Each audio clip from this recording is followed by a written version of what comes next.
These road trips started like any other until everything went wrong.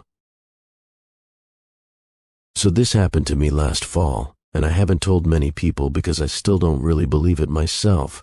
I was on a solo road trip from Washington down to Arizona, one of those find yourself kind of things after a messy breakup. I took my time, avoided interstates when I could, and stuck to the more scenic highways through forested areas. One night, I found myself driving through Northern California deep in the Klamath Mountains. It was around 1:30 in the morning. I know, stupid time to be driving in the woods, but I'd pulled over to nap earlier and got a second wind. The road was narrow, winding, and completely empty. No other cars for miles. My high beams were on, and the trees looked like they were pressing in on either side of the road. There was this thick fog crawling over everything, real low to the ground, clinging to the pavement. I was maybe going 40 miles per hour, super careful around the turns. That's when I saw it. At first I thought it was just a bear. Something big moved across the road up ahead, fast but heavy. I caught it for maybe half a second in my headlights. It was tall, not on all fours like a bear, standing, long arms, covered in dark matted hair. I slammed on the brakes so hard I thought I was going to pop a tire. I sat there in the middle of the road, heart pounding, staring at the trees it had disappeared into. Now, I grew up camping. I've seen black bears, even a grizzly once in Montana. This wasn't that. This thing moved different, smoother, like it glided in 2 long strides. The shape was all wrong. Its head sat low between its shoulders, and its arms hung past its knees. I rolled down the window just a little, trying to listen. Nothing. No birds, no crickets, not even wind. Just dead silence. That kind of silence that feels wrong in your bones. I was about to hit the gas and just keep going, chalk it up to fatigue or stress, when I heard a knock. On the back of my car. I screamed. I don't even know how I didn't just floor it then. I whipped my head around, but there was no one there. My brake lights lit up the trees behind me, and for a second I thought I saw something tall shift behind a trunk. I didn't wait to find out. I peeled out of there so fast I nearly fishtailed off the road. I drove for another hour before I saw another car. When I finally reached a town, I pulled into a gas station and just sat there shaking. Later I checked the back of my car. There were 3 smudges on the dusty trunk. Big ones, like fingerprints, but spaced way too far apart to be human. I even measured them. The span across the marks was over a foot. I didn't take a picture. I don't know why. Maybe I didn't want proof. Maybe I was scared that someone would look at the photo and say, yeah, that's real. Since then, I've done some digging. That area is near where people have claimed to see Bigfoot for decades. People talk about the Klamath being one of the most active regions. I used to laugh at stuff like that. Now, I'm not so sure. I don't know what I saw, but I do know it wasn't a bear, and it sure as hell wasn't a person. If you ever find yourself driving through those mountains at night, don't stop, don't slow down, and whatever you do, don't roll down your window. My girlfriend and I were road tripping cross-country last summer. We were going from Michigan to Oregon and taking our time with it, camping some nights, crashing at cheap motels on others. This happened in Utah. We'd just spent the day hiking through arches and were totally wiped. It was getting dark, so we decided to stay the night in a little roadside motel in the middle of nowhere. I won't name the town, but it was one of those places where there's one gas station, one diner, and one creepy-ass motel with a flickering sign. We were too tired to care. I paid in cash at the front desk. The guy behind the counter barely looked at me, just handed over a metal key and told us room 6. The room itself was exactly what you'd expect. Dusty curtains, cigarette burns in the comforter, and an old box TV bolted to the dresser. But it was clean enough. I double-checked the lock on the door and the little metal chain. All seemed fine. We showered, watched some cable, and passed out around 10:30. At 1:17 a.m., I remember because I looked at the clock, I woke up to a sound, a very specific sound. The doorknob turning, not rattling, not bumping, turning, slowly, like someone was testing it. I froze. My girlfriend was still asleep next to me. I strained to listen. The handle stopped, then started again, this time faster and with more force, like whoever was out there didn't realize the door was locked. I quietly got out of bed and tiptoed to the door. I didn't say anything. I just looked through the peephole. Nothing. I stood there, heart pounding. Then the handle jerked hard, not turning anymore, shaking, like someone was trying to force it. The chain on the inside jingled. That sound still makes my skin crawl. I looked through the peephole again. Still nothing. No footsteps, no shadows. Just a dim orange glow from the parking lot lamp outside. I backed up and whispered to my girlfriend to wake up.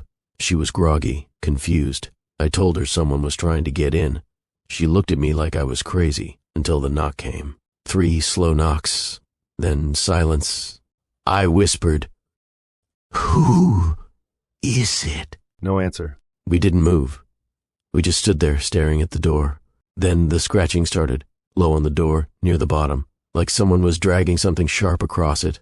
Then back up, slow, deliberate.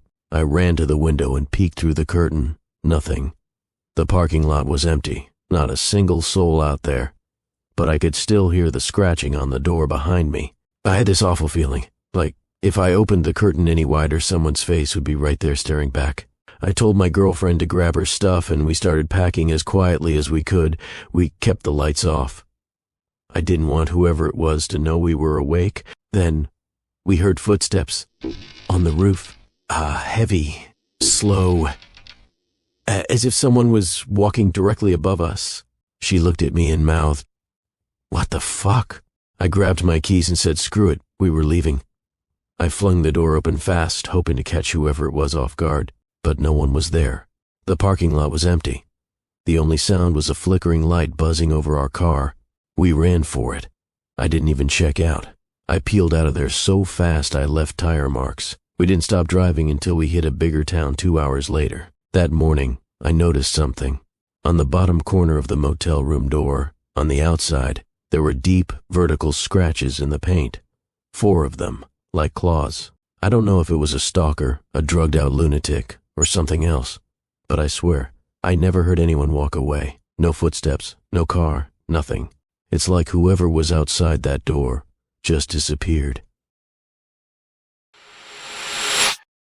This happened a few years ago while I was driving from Ohio to Colorado to visit my brother. I was about halfway through the trip and taking a longer scenic route through some back roads in southern Missouri. I was trying to avoid highways, trying to disconnect or whatever. Bad idea. Around 10 p.m., somewhere deep in the Ozarks, my car started making this awful grinding noise every time I turned. Then it started pulling to the right.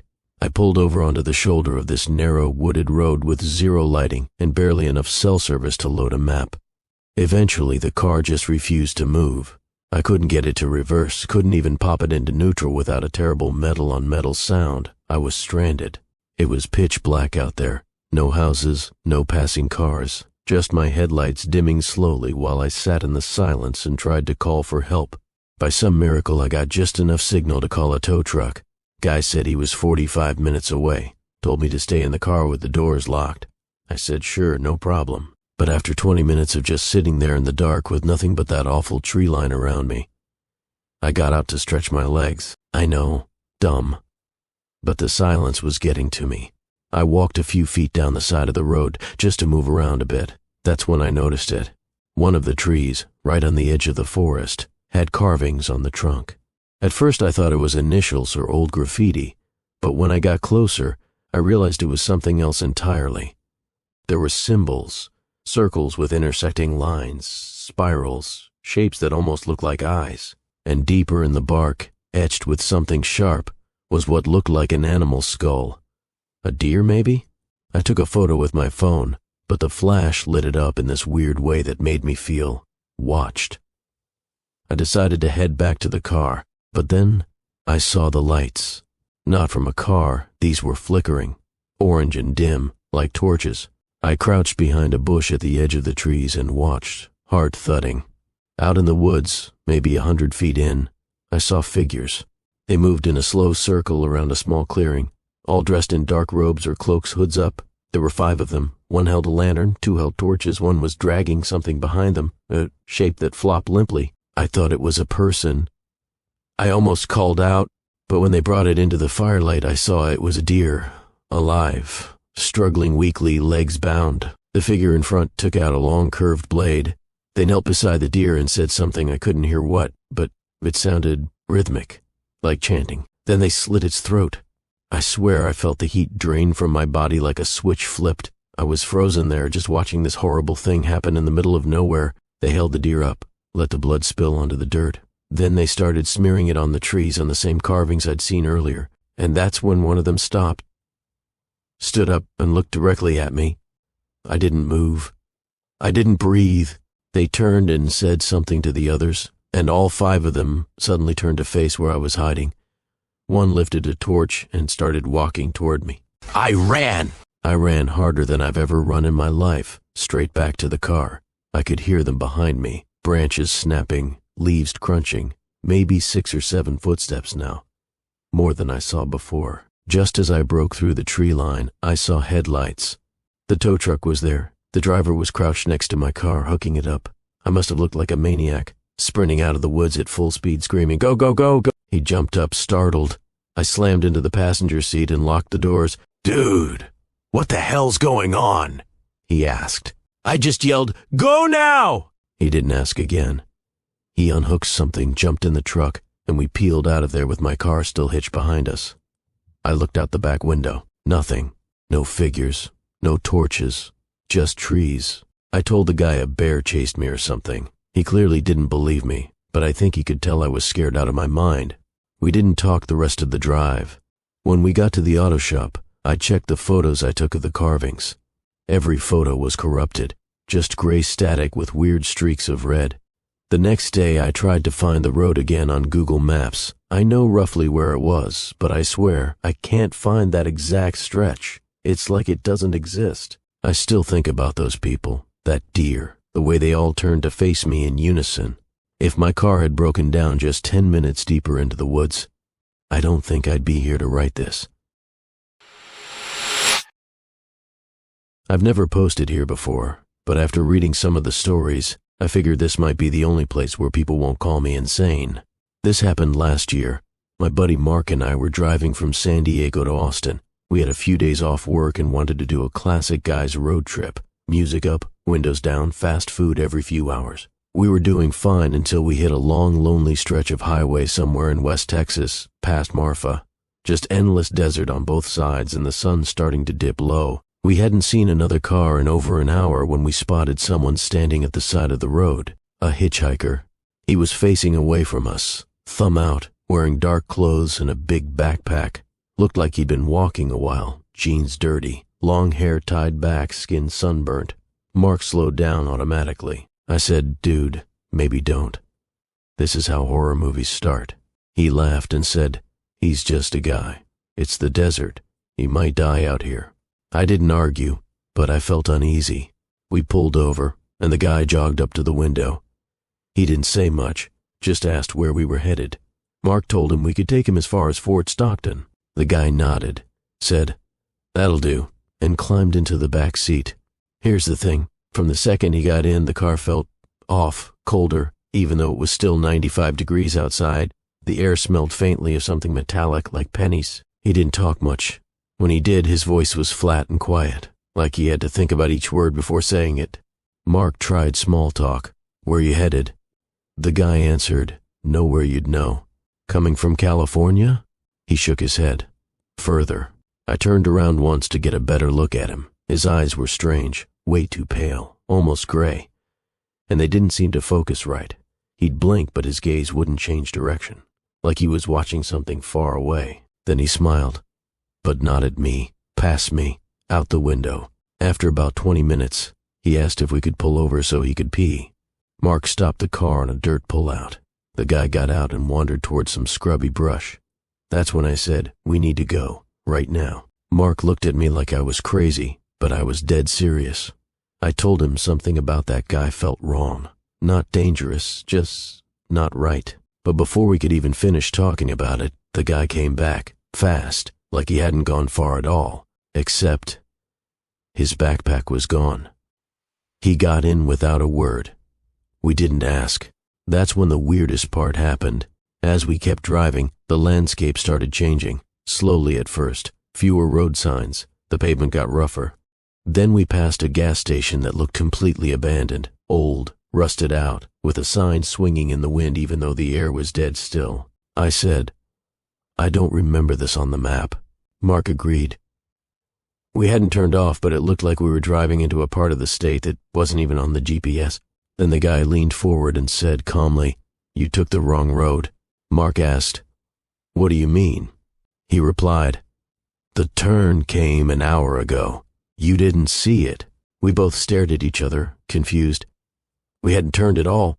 Then he added, "But don't worry, it'll be over soon." I swear, the air in the car dropped by 10 degrees. Every hair on my arm stood up, and then the radio turned on by itself, some old song, warbling and staticky, like a broken record player spinning in the back of an empty house. It was a voice singing, but the lyrics made no sense. I reached forward and shut it off. The guy chuckled quietly. That was it. I lost it. I told Mark to pull over and let him out. Mark hesitated. The guy looked at me and said, "We're almost there." I snapped, "Where is there?" He just said, "You'll see." Mark finally pulled over and told him this was his stop. The guy didn't argue. He opened the door, stepped out into the dust, and walked off into the desert like he knew exactly where he was going. No trail, no landmarks, just endless scrub and orange sky. We sat there for a while, not speaking. When we finally turned back around, the road looked different. The pavement was smooth again. We passed the gas station we remembered from earlier, still open, lights on, totally normal. And the GPS, back to working fine. No missing roads. Mark swears we were just tired, stressed, maybe dehydrated, but I know what I saw. That man was not a man, and wherever we were headed with him in the car, I'm glad we didn't get there. I'm still shaking as I write this, and I can't believe I'm alive. This happened a few months ago on a cross-country trip from Tennessee to Montana. I was driving late at night through rural Arkansas during one of the worst storms I've ever seen. Rain pounding the windshield like hammers, thunder shaking the sky, lightning flashing every few seconds. I was on this narrow 2-lane highway with thick woods on either side. Visibility was almost zero. Suddenly, this massive semi-truck appeared behind me, headlights glaring like eyes. It started tailgating me, flashing its high beams, then swerved dangerously close to my driver's side, forcing me off the road onto the muddy shoulder. My heart slammed against my ribs. I slammed the brakes and pulled over as far as I could.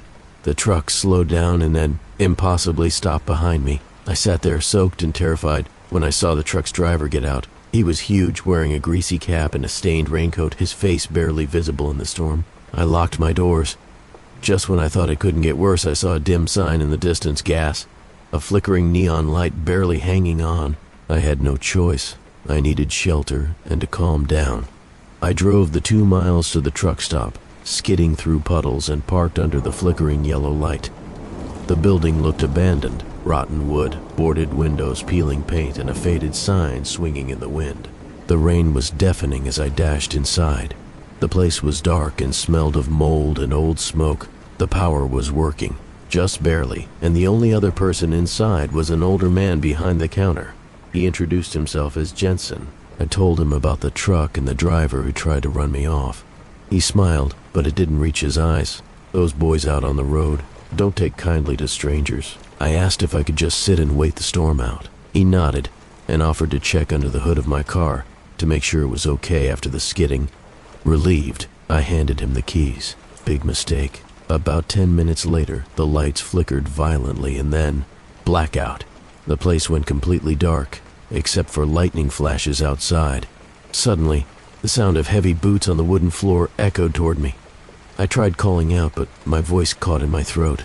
Then the storm intensified. Thunder cracked, and the whole building seemed to shake.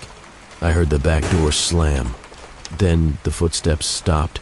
Heart pounding, I felt around the counter and noticed my car keys were gone. I realized Jensen wasn't alone. The truck driver was here too. I knew they wanted something. Maybe my car, maybe worse. My gut told me to run. But where? The windows were boarded. The only door was the one I'd come through. Then lightning struck so close it lit up the whole room. In that brief flash I saw both of them. Jensen with a cruel grin, the truck driver's face twisted and pale, like they hadn't seen daylight in years. The storm knocked out the power completely again. In the sudden pitch black I heard Jensen whisper something about fresh meat and hungry. I felt my way around the counter and stumbled on something cold and metallic. My keys. I grabbed them and bolted for the door. I fought the storm, the mud, the wind, all while hearing heavy footsteps chasing me. I barely made it to my car. I slammed the door and locked it. The truck driver appeared at the edge of the parking lot, blocking the only way out. I waited for a lightning flash, then hit the gas hard. The tires spun in mud, and for a second I thought I was stuck. But I broke free and peeled away, water spraying everywhere, heart pounding so loud I could hear it over the storm. I didn't stop until I reached the next town, where the cops barely believed my story. I never went back to Jensen's truck stop. I don't know what those men wanted, or what they've done to others, but I'm sure of one thing: I was lucky to get out alive. If you ever see Jensen's, just drive past.